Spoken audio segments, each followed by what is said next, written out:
दोस्तों आज मैं एक्सप्लेन करने वाला हूँ साल 2024 में आई एक horror fantasy film the which revenge.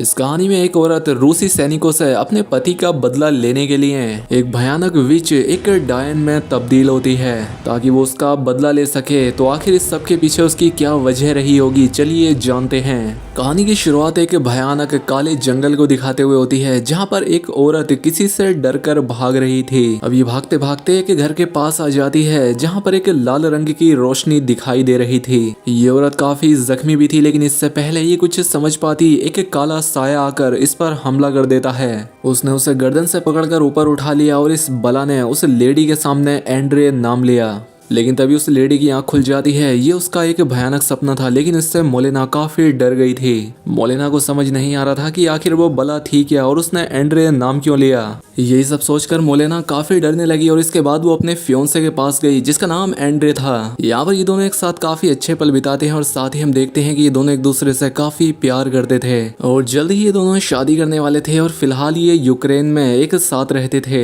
Andre ओलेना के लिए नाश्ता वगैरह बनाकर अपने काम पर चला गया, लेकिन ओलेना के दिमाग में अभी भी वही भयानक सपना गूंज रहा था। इसके बाद येलेना अपनी आंटी को कॉल करती है जिसका नाम येवदोका था। येलेना अपने सपने के बारे में येवदोका को बताती है कि सपने में एंड्रियो को मौत लेने के लिए आई थी। ये बात सुनकर येवदोका भी काफी परेशान हो जाती है और येलेना से कहती है कि अब वक्त आ गया है, तुम एंड्रियो को कहीं दूर भेज दो और उसे कहाँ और कैसे भेजना है ये तुम जानती हो। इसके बाद हम येलेना और एंड्री को एक साथ देखते हैं। ये दोनों बहुत खुश थे क्योंकि आज इनकी एनिवर्सरी थी और आज रात को ये पार्टी करने वाले थे।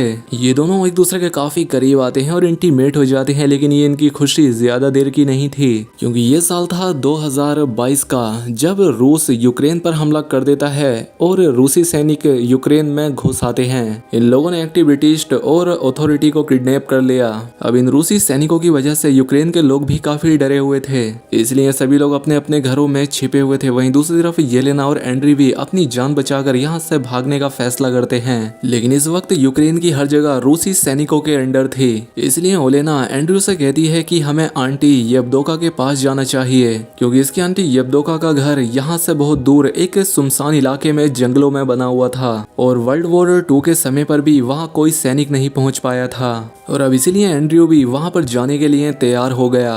अब ये दोनों अपनी गाड़ी में बैठकर जा ही रहे होते हैं कि रास्ते में कुछ रूसी सैनिकों ने इन्हें रोक लिया। वो इनसे पूछताछ करके इनकी तलाशी लेने लगे। अब एंड्री इनसे बचने के लिए इनसे काफी अच्छे से बात करता है, लेकिन ये रूसी सैनिक ओलेना के साथ गलत बर्ताव करने लगते हैं। लेकिन एंड्री किसी तरह से यहाँ से बचकर निकलना चाहता था, इसीलिए वो अपना गुस्सा शांत करके चुपचाप यहाँ बैठा रहता है। सब कुछ पूछताछ करने के बाद भी ये सैनिक इन्हें नहीं जाने देते, बल्कि ये लोग अपनी चीफ से जाकर ओलेना की डिमांड करने लगे ताकि ये ओलेना के साथ गलत काम कर सके और चीफ भी इस चीज के लिए मान गया। परमिशन मिलते ही ये सैनिक ओलेना के पास पहुंच गए और उसे टच करने लगे, लेकिन अब ये सब देखकर एंड्रियो को गुस्सा आ गया। वो इन सैनिकों पर गोलियां चलाने लगा। इस हमले में एक सोल्जर मारा जाता है जबकि दूसरे सोल्जर का पैर बुरी तरह से जख्मी हो गया। अब जैसे तैसे ये लोग बचते बचाते येवदोका के घर आ गए। घर पहुंचते ही ओलेना जल्दी से अपने डॉग को गाड़ी से बाहर निकालती है क्योंकि गोलियां चलने के दौरान ये काफी जख्मी हो गया था, इसीलिए इसके इलाज के लिए इन्होंने इसे उस आंटी को दे दिया। लेकिन तभी ओलेना अपने हाथों पर लगा खून नोटिस करती है और जब इसने एंड्रे के पास जाकर देखा तो वो घायल हो चुका था क्योंकि उसे भी गोली छू कर गई थी। उसकी हालत काफी खराब थी। ओलेना ने उसे काफी संभालने की कोशिश करी, लेकिन वो कुछ नहीं कर पाई क्योंकि एंड्रे का जख्म इतना गहरा था कि उसमें उसकी जान चली गई। ओलेना ये सब देखकर बहुत ज्यादा रोने लगी। वो एंड्रू को ठीक करने की कोशिश करती है, लेकिन अब एंड्री के जाने का वक्त आ गया था। मौत एंड्री को लेकर अपने साथ चली जाती है और यही नजारा ओलेना को बार बार अपने सपनों में भी मिल रहा था जो अब सच हो गया था।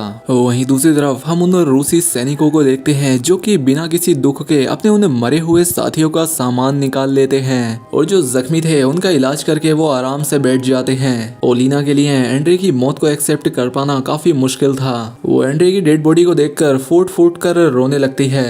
ओलिना को इतना परेशान देख उसकी आंटी येवदोका उसके पास आई। वो उसे समझाते हुए कहती है कि सब ठीक हो जाएगा, जिस पर ओलिना ने उससे कहा कि मुझे कुछ ठीक नहीं करना, मुझे बस एंड्री चाहिए। ओलिना आगे कहती है कि मैं कई जिंदगियां जी चुकी हूँ, मैंने हजारों युद्ध देखे हैं, कई लोगों को खोया भी है, लेकिन एंड्री को खोने का दुख उनमें सबसे बड़ा है। क्योंकि मैंने पहली बार इस शख्स के साथ एक नॉर्मल लड़की बनकर उसके प्यार को फील किया था, लेकिन मुझसे ये खुशी भी छीन ली गई। ओलिना आगे फैसला करती है कि जिन लोगों की वजह से मेरे हस्बैंड की जान गई है, अब वो उन्हें भी सुकून से जीने नहीं देगी, बल्कि तड़पा तड़पा कर मौत की नींद सुलाएगी। अब इतना कहकर ओलेना आंटी यबदोका से एंड्रू की बॉडी जलाने का कहकर यहाँ से चली जाती है। इसके बाद वो हाथ में एक कुल्हाड़ी लेकर घर की एक सीक्रेट जगह पर आई। वो कुल्हाड़ी से दीवार तोड़कर एक सीक्रेट चैम्बर के अंदर आ गई, जिसमें कि सुपर नेचुरल और काला जादू की चीजें मौजूद थीं। इसके बाद ओलेना एक जादुई शीशे के सामने जाकर खड़ी हो गई और एक एक करके अपने सभी कपड़े उतार दिए। और यहाँ पर हमने देखा कि ओलेना के दोनों हाथों की कलाइयों पर टैटूज बने हुए थे, जबकि उस जादुई शीशे में ये टैटूज बेड़ियां दिख रहे थे। अब ओलेना इन बेड़ियों को, जो कि टैटू के रूप में थे, कट लगाकर इन्हें तोड़ देती है। आजादी मिलते ही उसके शरीर में कुछ बदलाव होने लगे। उसके शरीर में खास तरह की शक्तियां दौड़ने लगी। शक्तियां मिलने के बाद ओलेना काफी शक्तिशाली और खतरनाक हो जाती है। अब ओलेना अपने दुश्मनों से बदला लेने के लिए पूरी तरह से तैयार थी, क्योंकि ये कोई नॉर्मल लड़की नहीं थी, बल्कि एक विच थी। वो अपनी दुनिया से दूर एंड्रे के साथ एक जिंदगी बिताना चाहती थी, लेकिन ऐसा नहीं हुआ। इसीलिए इसने अपना पुराना अवतार ले लिया। वहीं दूसरी तरफ हम उन रूसी सैनिकों को देखते हैं, जिनका चीफ उन्हें बताता है कि खाने की सप्लाई अभी नहीं हो पाएगी, क्योंकि जो खाने का ट्रक था उसे यूक्रेन ने रोक लिया था। इसलिए चीफ इनसे कहता है कि अब तुम बिल्कुल आज़ाद हो, तुम किसी के भी साथ कुछ भी कर सकते हो। ये बात सुनकर सैनिक बहुत खुश हो गए। ये अलग होकर खाना ढूंढने के लिए निकल गए। कुछ सैनिक एक घर में खाना ढूंढने के लिए घुसे, जहाँ पर एक बूढ़ा आदमी था। वो इन्हें अंदर जाने से रोकने लगा, लेकिन इन सैनिकों ने उसकी जान ले ली। ये उस घर में जबरदस्ती घुस गए, जहाँ इन लोगों को उस बूढ़े आदमी की बेटी दिखी, जिसका नाम था केटी। केटी को देखकर इन सैनिकों ने उसे स्लेब बनाने की कोशिश की, लेकिन ये लड़की उनसे बचकर भागने लगी। लेकिन जल्द ही इन सैनिकों ने उसे बेहोश कर दिया, जिसके बाद इनमें से एक सैनिक उस लड़की के साथ गलत काम करने लगा। जब केटी को ये फील हुआ तो वो होश में आ जाती है और जोर से चिल्लाने लगी, लेकिन ये सैनिक इस पर बिल्कुल रहम नहीं करते। वहीं दूसरी तरफ कुछ सैनिक मौज मस्ती के लिए एक घर पर फायरिंग करने लगे। जब एक औरत इन सैनिकों को ये सब करता देखती है तो इन्हें रोकते हुए कहती है कि तुम इंसानों जैसी हरकतें क्यों नहीं करते, जानवरों की तरह हरकतें क्यों कर रहे हो। ये सुनकर सैनिकों को बहुत गुस्सा आया और उन्होंने इस औरत को भी मार डाला। इसके बाद बाकी सोल्जर केटी को लेकर अपने कैंप पर पहुंचे, ताकि बाकी सोल्जर भी इससे मजा कर सके। वहीं दूसरी तरफ ओलेना खून से एक रिचुअल कर रही थी, और ये उस सैनिक के साथ कर रही थी जिसे कि एंड्रिया ने गोली मारकर जख्मी कर दिया था। ओलेना के रिचुअल से सैनिक का जख्मी पैर और भी घायल हो गया, जिससे इसमें बहुत ज्यादा दर्द होने लगा, जो कि बर्दाश्त से बाहर था। जिसके बाद इस सैनिक के मुंह से बालों का गुच्छा और एक पेपर का टुकड़ा बाहर निकला, जिस पर लिखा था कि ये जंगल जल्द ही तुम्हारी कब्र बनने वाला है। ये सब देखने के बाद ये सोल्जर बहुत ज्यादा डर गया। ये इतना डर गया कि इसकी जान यहीं पर चली गई। वहीं दूसरी तरफ सपने में चीफ को भी ओलेना दिखाई देती है, जो कि इन सबको मारने की बात कह रही थी। ये देखकर वो काफी घबरा गया और सोल्जर्स से केटी को यहाँ से दूर ले जाने के लिए कहा। चीफ की बात मानकर सोल्जर केटी को एक दूर जगह पर फेंक देते हैं, और यहाँ पर ओलेना भी आ जाती है। उसने केटी से पूछा कि क्या तुम्हें बदला चाहिए, जिस पर केटी कुछ बोली तो नहीं, लेकिन उसकी आंखों में ओलेना को बदला साफ नजर आ रहा था। अब ओलेना उसकी ये बात समझ गई थी। वहीं दूसरी तरफ जब एक सोल्जर पेशाब करने गया तो उसके पेशाब में खून आ रहा था। ये देखकर वो सोल्जर काफी घबरा गया। वहीं दूसरी तरफ हमें दो और सोल्जर को दिखाया जाता है, जिनमें से कि एक को ओलेना अपने कंट्रोल में करने की कोशिश करती है, और जैसे ही वो इसे मारने आती है वो इसका फैमिली फोटो देख लेती है, जिस वजह से वो इसे छोड़ देती है। इसलिए दूसरे सोल्जर को पैसों का लालच देखती है, और जमीन पर पड़े इतने पैसों को देखकर वो सोल्जर उसके पीछे जाने लगा।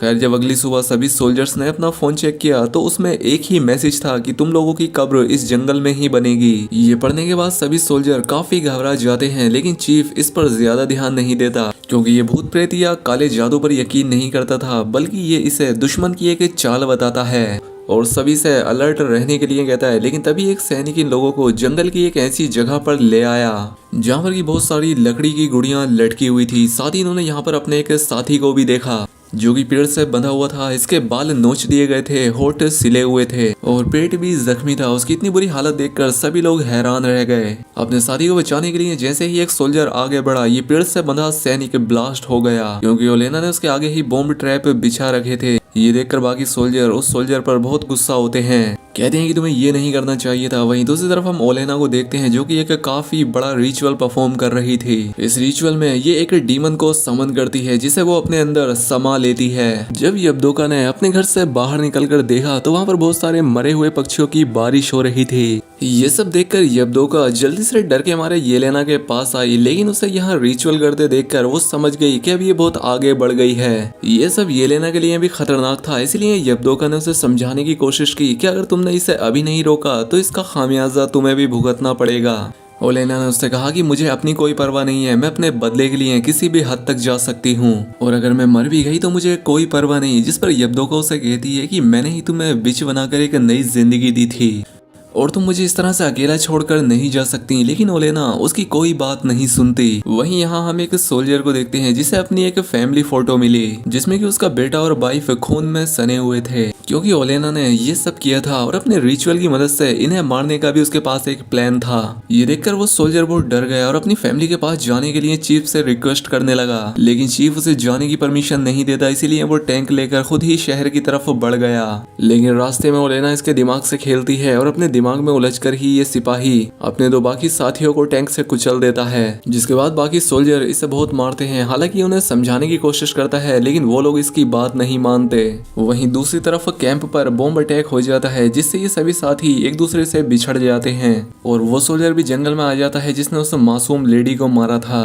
इसलिए इसे यहाँ पर उस लेडी की साइकिल दिखाई देने लगी और उसका भूत भी इसे डराने लगा। ये सोल्जर अपनी जान बचाने के लिए भागने लगा और तभी इसके सामने चीफ आ गया जो इसके माथे पर एक निशान बनाते हुए कहता है कि तुम्हारा जाने का वक्त आ गया है, क्योंकि ये चीफ नहीं था बल्कि ओलेना थी जो इसकी जान ले लेती है। वो इसे मारकर इसका दिल निकाल लेती है, जिसके बाद वो अपने घर चली गई। जब बाकी सोल्जर अपने साथी के पास आकर इसकी डेड बॉडी को देखते हैं तो काफी हैरान रह जाते हैं क्योंकि इन्हें यकीन नहीं हो रहा था कि दुश्मन इस हद तक जा सकता है। यहाँ पर एक सोल्जर सुपर नेचुरल चीजों के बारे में बात करता है लेकिन चीफ इन सारी चीजों को नकारते हुए उसे डांट देता है। इधर आंटी यबदोका जब ओलेना को सोल्जर का दिल खाते हुए देखती है तो वो बहुत डर गई। ओलेना को समझाने लगी लेकिन ओलेना उसे दुख पहुंचाते हुए उससे कहती है कि मुझे और शक्ति चाहिए। ओलेना जब होश में आती है तो वो यबदोका से अपनी गलती के लिए माफी मांगती है और फिर यहाँ से चली जाती है। अभी यबदोका भी ओलेना को देखकर डरने लगी थी क्योंकि बदले की आग में वो न सिर्फ अपनी पहचान खो रही थी बल्कि एक बुरी विच भी बनती जा रही थी।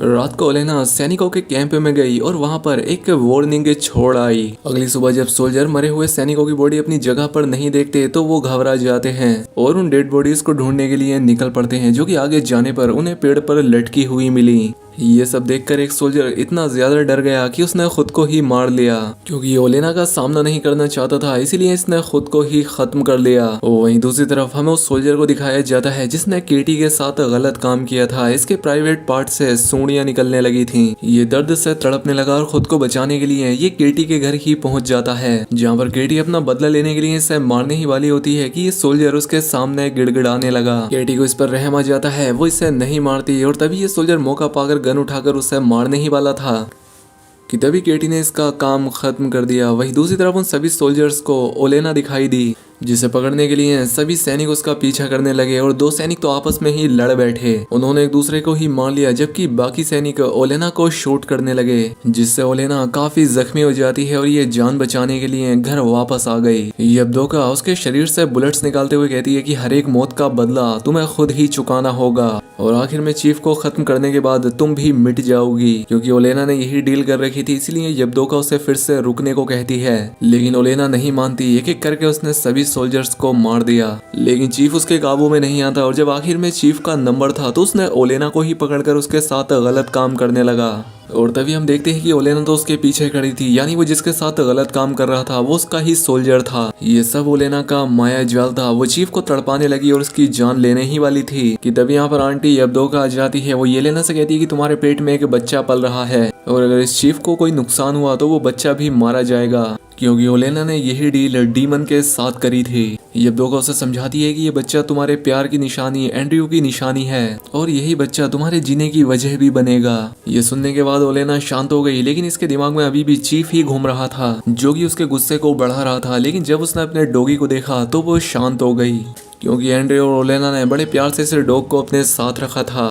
इसके बाद ओलेना जोर से चिल्लाकर कहती है कि माफ करना कोई रास्ता नहीं है, क्योंकि चीजें फिर से वैसी ही होंगी जिस पर यब्दोगन उसे समझाया कि चीफ को मारने की जरूरत नहीं है, मेरे पास एक दूसरा रास्ता है। फिर हमें चीफ को दिखाया जाता है जिसे यब्दोकिया ने पूरी तरह से पागल बना दिया था और इसी के सैनिक इसे बाकी सभी सोल्जर्स का खूनी बताते हैं और इसे लेकर जेल में चले गए। इसके बाद हमें कुछ दिन बाद का टाइम दिखाया गया। यहाँ पर हम ओलेना को देखते हैं, उसने एक बेटे को जन्म दिया था और अब ओलेना अपनी नई शुरुआत इस बच्चे के साथ ही करेगी और अब इस तरह से ओलेना का बदला भी पूरा हो चुका था और इसी सीन के साथ ये फिल्म, ये कहानी यहाँ खत्म हो जाती है। तो दोस्तों, आपको कैसी लगी ये फिल्म हमें कमेंट में जरूर बताएं। ऐसी और वीडियो के लिए चैनल को सब्सक्राइब और वीडियो को लाइक कर लें। मिलते हैं अगली शानदार वीडियो में।